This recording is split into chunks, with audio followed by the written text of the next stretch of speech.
Okay, hey everybody.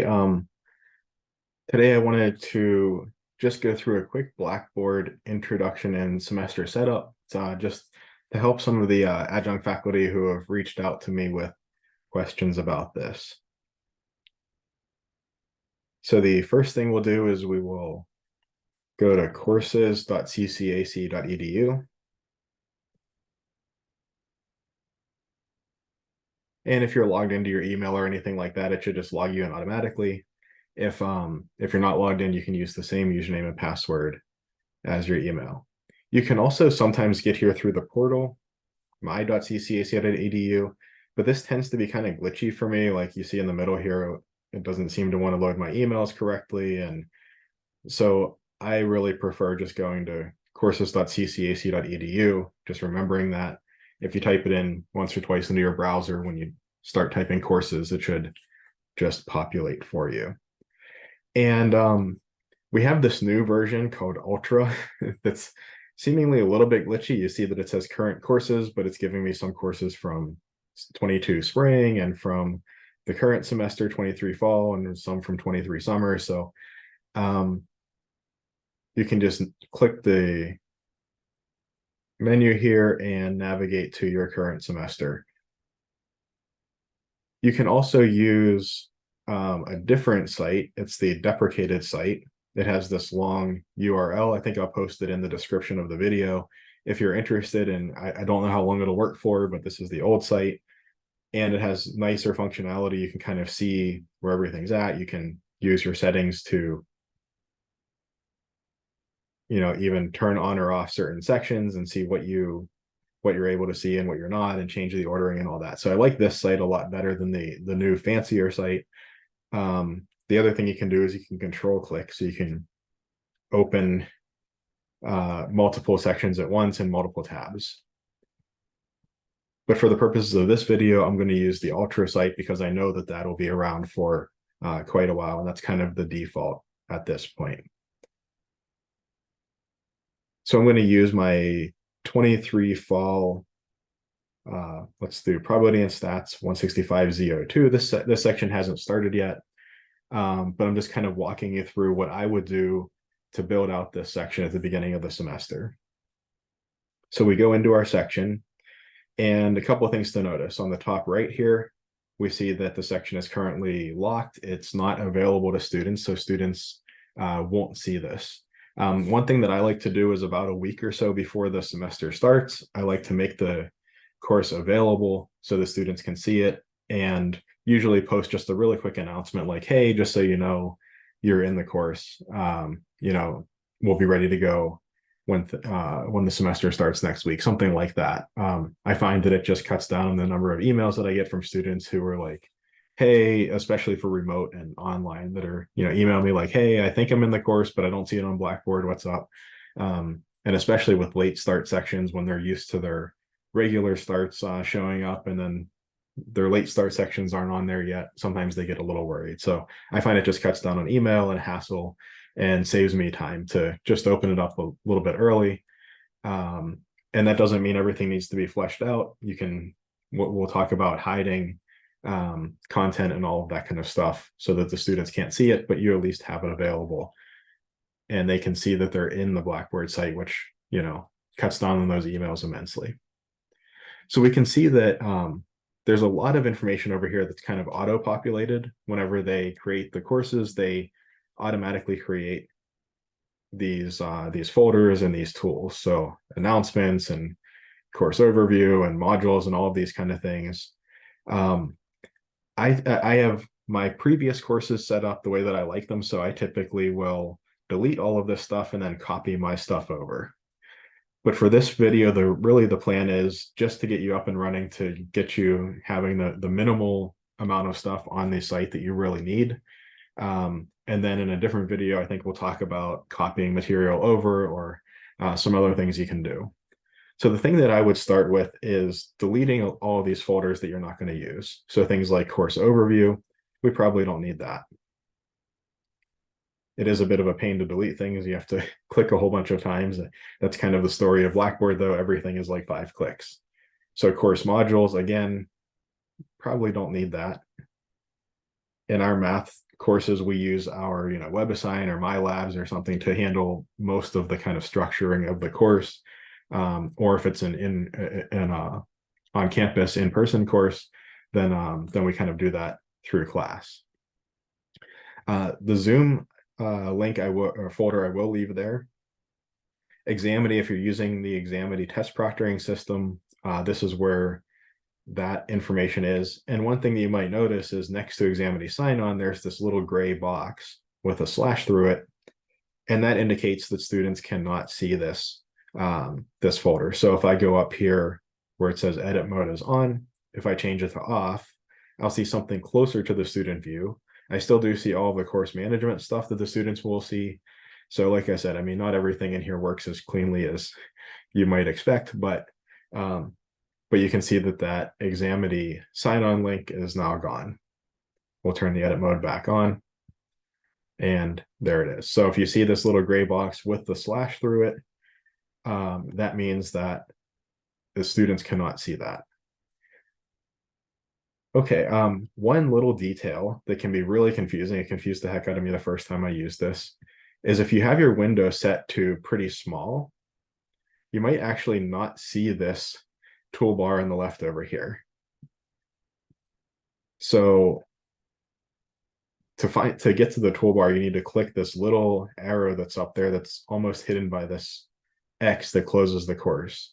Again, I'm sorry, I didn't design this thing. I don't particularly like how it's designed, but it is what it is.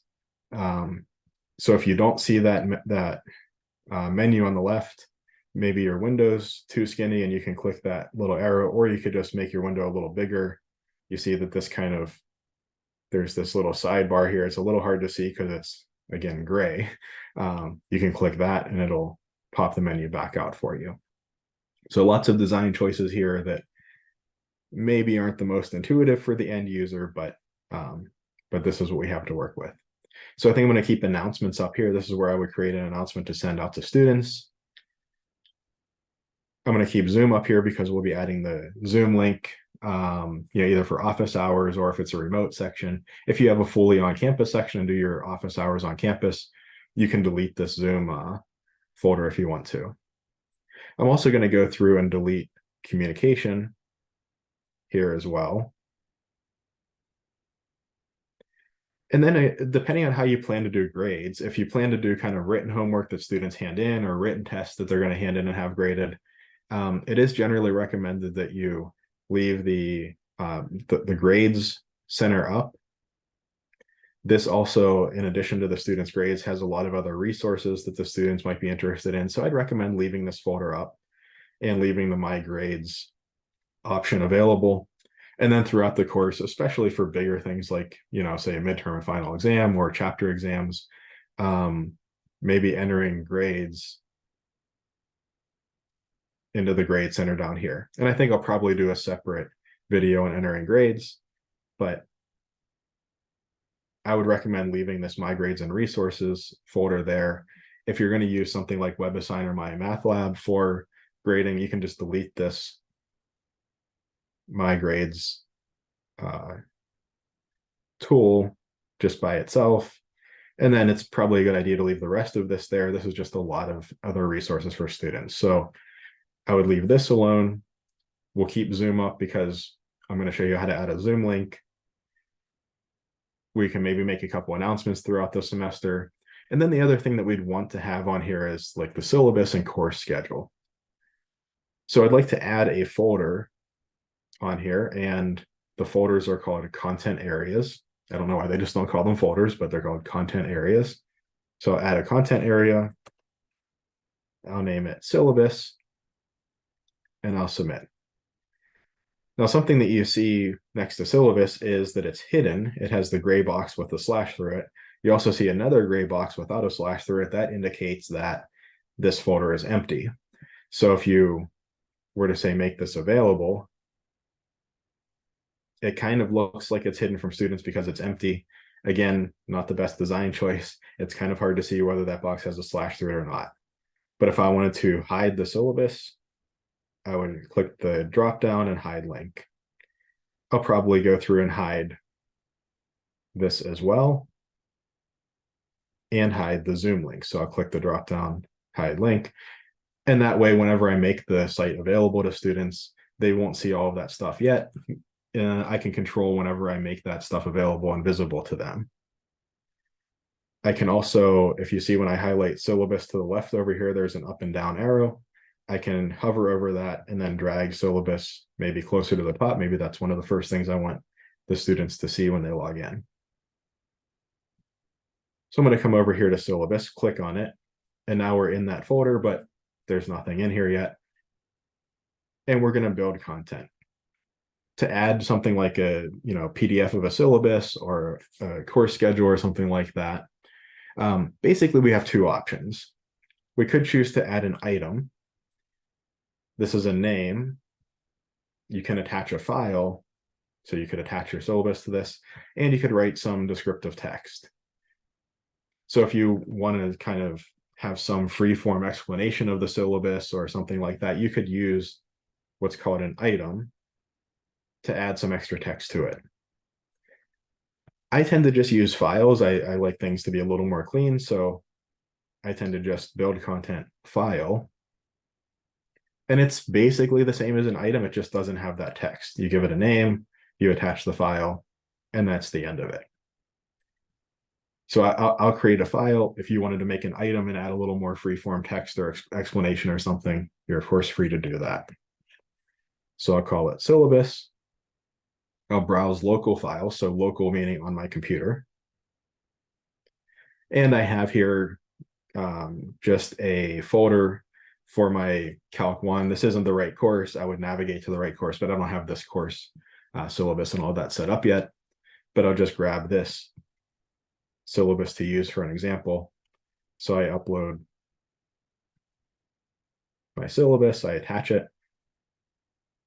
I typically pick open in a new window if it's a PDF. That way, when the student clicks on the link to the file, it'll just pop up in a new window.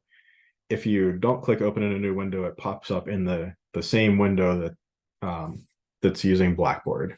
So I just find it a little cleaner to have it pop up in a separate window and let the browser handle displaying the PDF. I like to try to use Blackboard as little as possible and reduce complexity as much as possible. So I pick open a new window. If you forget to do that, it's not the end of the world. It'll just open inside of Blackboard instead of in a new tab.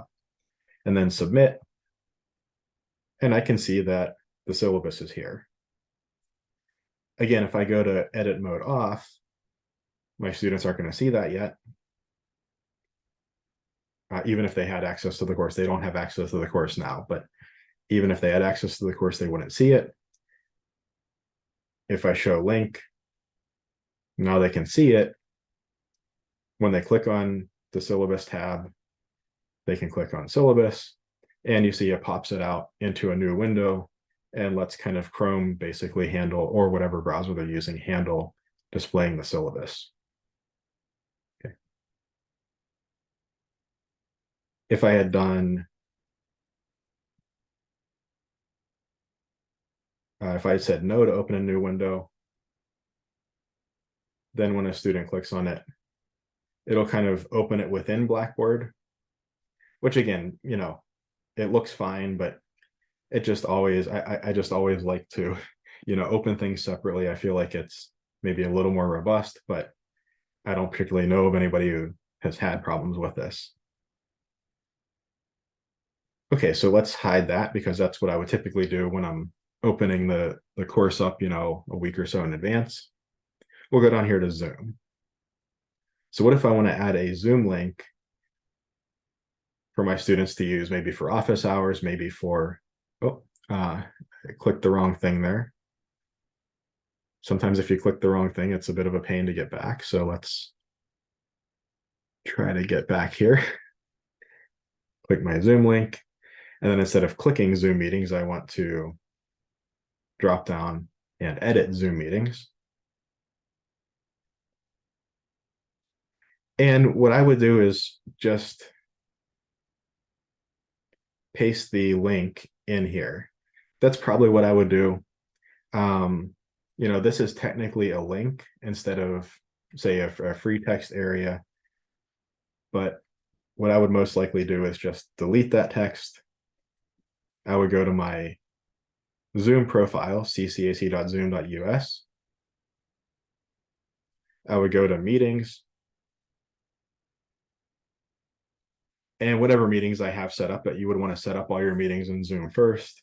I'll use this because I use the Calc 1 syllabus. I click on my meeting, and I see my clickable Zoom link here. I want to give that to the students, so I'll just click over here to copy the link. I would recommend not trying to select the whole thing. You can easily, leave off a number or something at the end, and that's going to cause problems when students try to log in. But just click this little copy the link thing. It'll say copy it to clipboard. You can come over here and you can just do Control V to paste. Now, one kind of annoying thing about Blackboard is that if you paste your link in and hit enter, it'll try to turn it into this big ugly text box thing. I personally don't like that. I don't like having all this stuff because I can't really easily tell students what it means. And if I have one link for the class meeting and another link for office hours, they both kind of look the same. The text boxes are going to look the same. So what I would do is I would give myself a couple of spaces, just enter a couple of times. And I would say something like maybe class meeting link, Control V. Now, instead of hitting enter, I hit down. And now that I've given myself a couple of spaces, I can do that and I don't need to hit enter. And then Blackboard won't try to make this into one of those big rectangle things. And if I had office hours, maybe I'll pick a different, I'll just use my stats for an example. But if I had office hours listed in here, I could go into there, pick my other Zoom link, and then Control V again, or you can just right click and paste. Oh, it doesn't like using that, so you have to use Control V, I suppose. Like I mentioned a couple of times now, is it seems like everything in Blackboard is just a little bit annoying to do. A few extra clicks or a few extra, you have to do something a slightly different way than you expect. But once you do it a few times, you kind of get used to it. So I have my Zoom meeting links in here. It's available to students. I could make it not available if I wanted, but I'll leave it available. And now that meeting is going to be available to students. I could put it at the top just so that my faculty resources tabs aren't up there. The students can't see that, but this way it looks to me a little more like what the students will see. The students can just click on either of these links and just open up their Zoom meeting from there. So I'm going to try to navigate back now.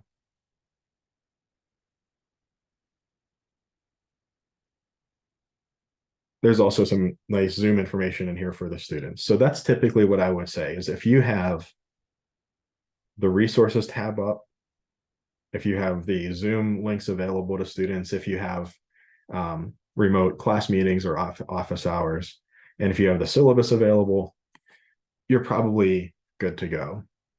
That's I think would satisfy administration's requirements for what you have on here. And again, if you're doing paper grading, especially for the bigger grades, I would say enter those into the grade book down here. And if you do that, I think administration will be happy. The other thing that you're going to want to do is once you have things how you want students to see it at the time that you want them to see it, you can make it available. So you can make the course available just by clicking this lock here. One thing that I don't like about that is that it defaults to making it available like the morning of the day that the class starts. I like students to be able to see it more in advance. I think maybe students can see it if the lock is open, but maybe can't access it until the first day of the class. I'm not exactly sure. But what I always do is go to customization, properties. And then in here, we have two things we want to change. We want to make the course available, which is just what that lock does. But you see the default course duration is starting on the start date for the class.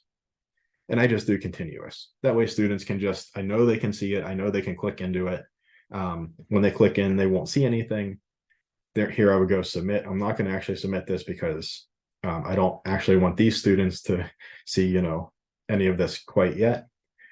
But you would click submit, and then students will be able to see it. If you were to click submit and come back to your main page here, instead of it saying private and with the lock on it, it would say open down here, and that's how you would know that it's visible to students. On the deprecated site, it's even easier. You look at my two sections here, they don't have any notation next to them. The ones that are not visible to students say not currently available. So I like the old site better, but this new site is the one that is more likely to exist, long into the future. But I'll keep using the old site as long as I can. So I think that's about what I wanted to kind of show you, just the semester startup, where to find your Blackboard site, how to kind of delete the stuff you don't want, and then just making sure that you put up the syllabus, send out maybe just an intro announcement at the beginning of the semester, put your Zoom links on there, and then if applicable, put some grades on there. And I think that's going to satisfy the requirement from administration for using Blackboard and communicating with students and so on.